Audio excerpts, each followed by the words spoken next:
Thank you. Hello. I'm Julie. So what I wanted to ask about, you've spoken to a lot today and yesterday, but I wanted to get some clarification for you for myself. And that is, the other day I was walking and I was listening to the podcast with you and Bernardo from the other day, and it was magnificent. And it really struck me so much of what you both had to say. It was so clear and concise and brilliant. And there was one point, sort of near the beginning, I'd say maybe a quarter of the way through, where you were both talking about exactly what you were just talking about, the senses, and how things are, reality is not necessarily how we're seeing it, but how we're experiencing it, but we're experiencing it in the way that that we are because of our sensory perception. Yes. And all of a sudden, when I was listening to this, I got this horror that, oh my God, what can I count on? And that I can't trust in anything, anything outside. And it was like a profound existential horror. And it lasted all of 2 seconds. Yes. But it was definitely it's there. Enough. Yeah. It was enough. And it was reminiscent of when I had done my first ayahuasca journey. And they gave me 4 doses of ayahuasca. And I was committed to not having that experience. Even though I went and I did everything, there was just like this horror that if I just relaxed into it, that things wouldn't be as they are, right? Like that I would see things very differently. I wasn't ready for it at the time. And then the other horror that I had, that I think the two are very connected, was that I didn't want to leave everybody. I wanted to, it seemed like if I were around people, that I was safe. And both of these experiences, the one from the other day and the one from ayahuasca, they seemed very connected to, obviously, objects, right? And they also seemed very much of my childhood. Like there was some sort of energy that seemed reminiscent of childhood. And I've noticed that in my life, and I live alone, and I love living alone, and yet there's this concept of aloneness that scares the shit out of me. Even though I live alone and I love my alone life. And when I meditate and I'm in that place of just pure being, it's beautiful. And there's this underlying knowing of that, and yet there's this horror that comes up from time to time. So I was hoping that you would speak about that. And the other thing that I think is connected that I'm dealing with right now is that I've always also believed what a person said was what they meant and was the truth. And there was this sort of need for people to be honest and upfront, and for me to believe that. And it's created some problems in my life, which you would imagine. And I think that that's connected into this too. So.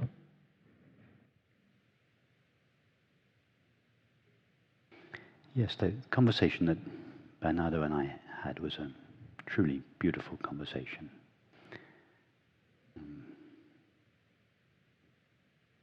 As you know, I have enormous respect for him, not just the intelligence and the beauty of his mind, but for his humanity and his humility. So, yes, it was a beautiful, profound conversation in which we were discussing our two very similar, in fact. I had thought there was one little area I had thought where we disagreed. And I've noticed on various YouTube platforms, everyone's always longing to find out if there's a little area where Rupert and Bernardo disagree. And it came up in it because our two models are so similar, although we've both come at them through completely different perspectives. Our models are remarkably similar, although we both express them in very different ways. But there was one, this is just an aside really, there's one area which actually I thought was a difference between us, that I suggested that reality, infinite consciousness, is aware of itself. And I had misunderstood something Bernardo said. And I thought that Bernardo thought that it wasn't self-aware. Anyway, we cleared that up. He does think it's aware of himself. So that was nice. We couldn't find anything that we disagreed on at all, which was beautiful because he's come from the scientific point of view, as you know, and I've come through introspection and the non-dual philosophy. So yes, we were both discussing our two models of reality, and we were going quite deeply into it. So I can well imagine that if you really listened and not just listened, but kind of took the journey with us, that if you participated with us from both these angles, one hyper-rational, the other very experiential, that at some stage, at a visceral level, you would have felt that your model of reality was being dismantled, and that it would crack. That was the 2-second moment of horror that you felt, that this rock-solid model of reality, that in spite of all our non-dual exploration and reading, we still retain at a deep level. It takes a while for that model to really begin to disintegrate. And for you, I suspect it cracked during that conversation. And as a result, you felt this raw fear, like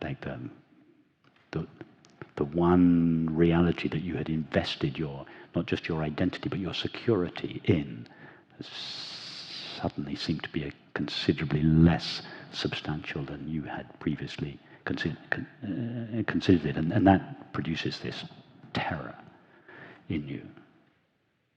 But it's beautiful that you felt that, and that this one question arose out of that.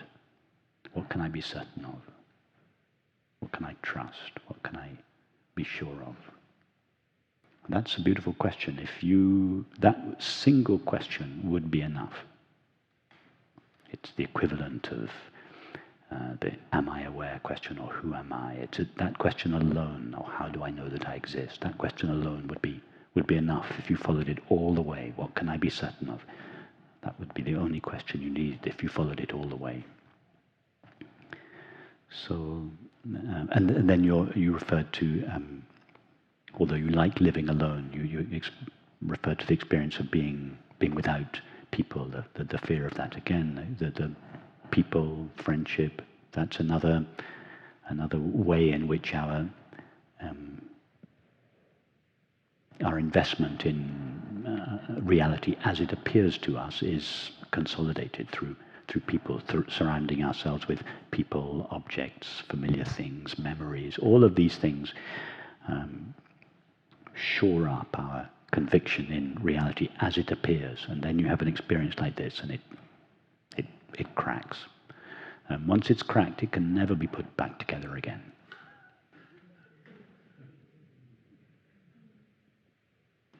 You know, if you crack a ceramic bowl, you send it off to a mender.